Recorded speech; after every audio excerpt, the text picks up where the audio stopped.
വേണ്ടി എൻ്റെ maximum effort ഇട്ട് നാടിൻ്റെ നന്മയ്ക്ക് വേണ്ടിയുള്ള എല്ലാ കാര്യങ്ങളും ചെയ്തു കഴിഞ്ഞാൽ ഓട്ടോമാറ്റിക്കലി അടുത്ത 5 വർഷമാകുമ്പോൾ വോട്ട് വരും, അത് ജയിക്കുകയും ചെയ്യും. മനസ്സിലല്ലേ? അപ്പോൾ നാണം കെട്ട ഒരു ഭരണമായിരുന്നു ഇവിടെ ഉണ്ടായിരുന്നത്. ഒന്നും ചെയ്തിട്ടില്ല, ഒരു ഡെവലപ്മെന്റും ചെയ്തിട്ടില്ല. അവർ വന്നു ജസ്റ്റ് 5 വർഷം കുറച്ച് നേരം സമയം ഇവിടെ സ്പെൻഡ് ചെയ്ത് പോകുന്നു.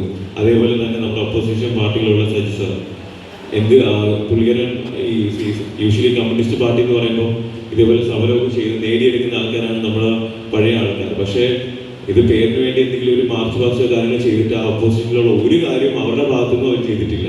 ഓക്കെ, സോ LDFും UDFും കൂടെ ചേർന്ന് ഈ നാട് മാക്സിമം കുട്ടിച്ചോറാക്കിയിട്ടുണ്ട്. പിന്നെ അത് നമ്മൾ നോക്കണ്ട. ഓക്കെ, സോ എനിക്ക് ഒറ്റ കാര്യം പറയാനുള്ളൂ, നമ്മുടെ നാടിൻ്റെ വികസനത്തിന് വേണ്ടി എൻ്റെ മാക്സിമം എഫേർട്ട് ഞാൻ ഇടുന്നതായിരിക്കും. എനിക്ക് നിങ്ങളുടെ എല്ലാവരുടെയും സപ്പോർട്ട് വേണം. വേറെ എന്തൊരു കാര്യം പറഞ്ഞത്,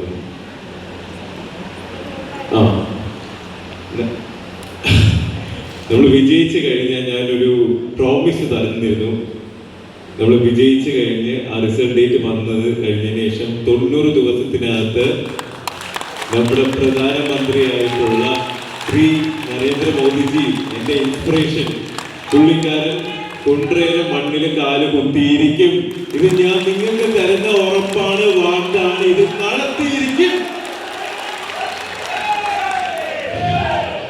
ഇത് കേട്ട് പലരും ഞെട്ടിയിരിക്കുകയാണ്. കുണ്ട്രയിൽ പ്രധാനമന്ത്രി വരുമോ എന്ന്. കുണ്ട്രയിൽ പ്രധാനമന്ത്രി വരും. ഇവിടെ വന്ന് ജനങ്ങളുടെ നേതാവാണ് പ്രധാനമന്ത്രി. ഇവിടെ വന്ന് ജനങ്ങളോട് നമ്മുടെ പ്രശ്നങ്ങളെല്ലാം ഡയറക്റ്റ് ആയിട്ട് പുള്ളിക്കാരെ മനസ്സിലാക്കും.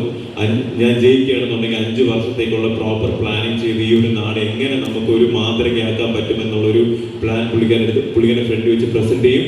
പുള്ളിക്കാരൻ്റെ ബ്ലെസ്സിങ്സോട് കൂടി ഞാൻ അതിനെ ഇംപ്ലിമെന്റ് ചെയ്യും, അനലൈസ് ചെയ്ത് കംപ്ലീറ്റ് ആയിട്ട് എക്സിക്യൂട്ട് ചെയ്ത് അതിന്റെ റിസൾട്ട് ഉണ്ടാക്കിയിരിക്കും. ട്രിവാൻഡ്രത്തെ കോർപ്പറേഷനിൽ VV രാജേഷ് ഭരിക്കുന്നു എന്ന് പറയുന്ന കണക്ക് കുണ്ട്ര മണ്ഡലത്തിന്റെ MLA ആണ് ഡോക്ടർ റോബിൻ രാധാകൃഷ്ണൻ എന്ന് ഞാൻ പറയിപ്പിച്ചിരിക്കും.